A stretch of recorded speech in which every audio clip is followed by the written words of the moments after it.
And welcome back to Hannity. Now, on this day 50 years ago, 250,000 people gathered in our nation's capital to march on Washington for racial equality. Now, on that historic day, Dr. Martin Luther King Jr. stood on the steps of the Lincoln Memorial. He delivered his famous "I Have a Dream" speech. Earlier, President Barack Obama, our first black president, he spoke on those same steps. And joining us now with reaction to this historic day, Dr. Martin Luther King Jr.'s niece, Dr. Alveda King, and she also is the Director of African American Outreach for Priests for Life, and also a professor, of course, in neurosurgery, Johns Hopkins, now retired, Fox News contributor himself, Dr. Ben Carson. Guys, good to see you both. It's good to see you. Very nice to see you, Sean. You wrote a column, Dr. Carson. MLK would be alarmed by black-on-black violence, lack of family values. Where are we 50 years later?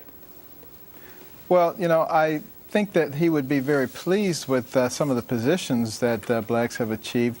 No one raises their eyebrows now when they see a black CEO or airline captain or college president, maybe the president of the United States. So those are tremendous strides that have been made. But the problem is when you look in the black community, you see 73% babies being born out of wedlock, tremendous black-on-black crime, more black males involved in the penal system than ever, dropout rates which are tremendous. And, you know, that's very alarming because, you know, Dr. King and many others put their lives on the line to open those doors of opportunity, particularly the doors of education, and you almost have to drag some people through them. We really need to put the emphasis in a very different place. Yeah. And it doesn't mean that there aren't problems out there, but, you know, we have the mechanism to take care of those problems. You can wallow in problems, or you can just buck up and say, I'm going to deal with this. You know, actually, Alveda, the president, I thought he gave a good speech today, and I'm not one that's a big fan of his in any way. He talked about the magnitude of progress, and not to acknowledge that is to dishonor all of those who fought, and they really fought and put their lives on the line. I didn't like some of the comments of other speakers, multiple references made to Trayvon Martin. Dr. King's daughter, Bernice King, comparing the state of Florida to Syria. We had another speaker, you know, comparing the Supreme Court justices to the KKK. I don't blame the president for their remarks, but I was unhappy. What was your reaction?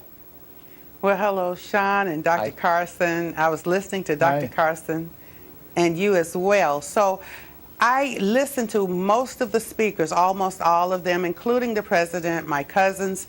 On the other hand, what I brought away from that was something that Martin III said, my cousin Martin, and my cousin Bernice King, the CEO of the King Center. They both talked about agape love, about unifying, about coming together, because it's causes that divide us, and it's Christ's love for me that unites us. So we can have really differing opinions and different viewpoints, but if we cannot learn to live together as brothers, and now I add as sisters, we'll perish as fools. So whatever our differences happen to be, we're going to have to approach that in the manner that Martin Luther King Jr. taught 50 years ago. We walked away from the spiritual formula, and I believe that that's missing, along with all the other concerns that Dr. Carson just mentioned. You know, the president came in office 5 years ago, hope and change, excitement, and a nation energized, great expectations, if you will. If you look at statistics, I don't think he's done a very good job for most Americans. Let me ask specifically, is black America better off with him having been president under his policies, forgetting about issues of color? Dr. Carson. Well, I don't think any part of America is better off, to be honest with you. I mean, you look at the number of jobs that have been lost, and it's the labor force participation rate, by the way, that we should be looking at, not the monthly job numbers. Those are easy to manipulate, but the labor force participation rate is not, and it's at a 30-year low. People are dropping out. And we've created a system now where it's actually easier for somebody to sit at home and be dependent than to go and get a minimum wage job. They actually get more money by sitting at home in several states. And honestly, I don't blame them, for thinking that way. But they need to think more long term, because if you're in the job market, you're acquiring and maintaining skills. You're being exposed to opportunities. You have an opportunity to move up. And I think that's what's kind of missing. We used to have this dream of this aspiration to move upward, and now people are just kind of satisfied to maintain. Alveda, one thing the president did say that that Dr. King would have liked Obamacare.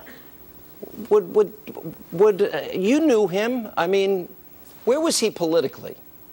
Sean, I knew my uncle very well, my daddy, Reverend A.D. King, his brother. They trained me in the civil rights movement. I marched and even went to jail. And as they marched in 1963, my mother along with them, where our home had been bombed, President Kennedy died that year, the girls were killed in the church, all of that was happening. And yet they were boldly able to march for jobs, for decent housing, and better education. And those are the things that we would like to see. My uncle would agree, and I do agree, that all Americans and all people deserve health care. However, Martin Luther King now has a granddaughter, and I don't think that he would think giving her free contraceptives when she's a little older and free access to abortion is going to help her get a job, a house, or a better education. All right, guys, thank you so much for being with us. Appreciate it. And coming up, Always. a never